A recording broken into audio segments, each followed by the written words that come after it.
My name is Seamus Stephenson, and I was born in 1935, which made me, at the time of the North Strand bombings, I was 6 years of age.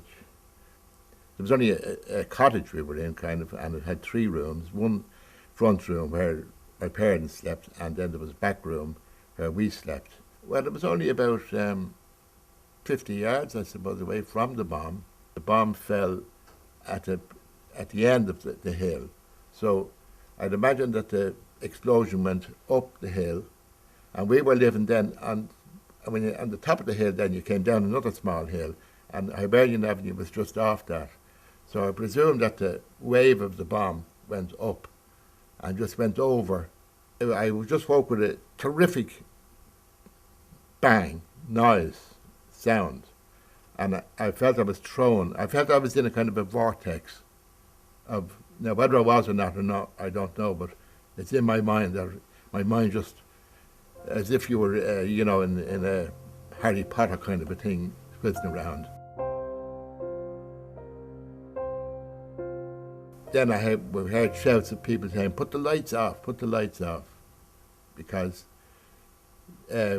nobody was sure whether more bombs were going to fall. You could look down, and the flames of both sides of North Strand were tremendous flames, and the tram tracks were sticking up like fingers pointing into the sky.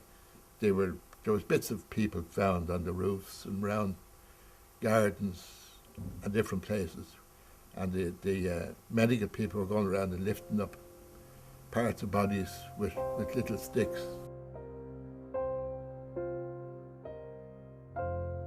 The roof of the house where I lived was all shot. All the slates had blown off. The front door had been blown in, and the windows all blown in, and everything in the house was broken. There was no cups, saucers. Everything was shattered.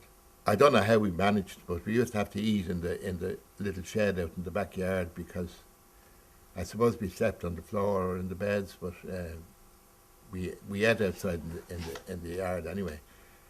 And anything we could save was brought out there. But everything went on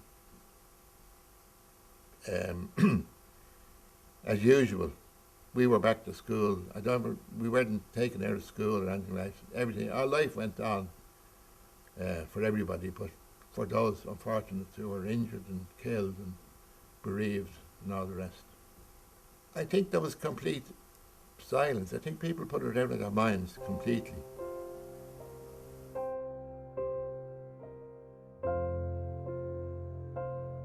I never remember any memorial services or masses or anything like that for the people who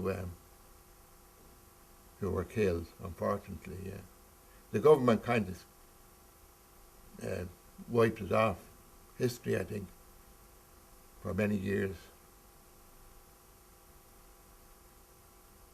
I don't think many people actually know about it, But there is a stone there given the date and that of the bombing. But I thought it was a shame that the people who died, their names are not on the stone. There's no recognition of the terrible tragedy.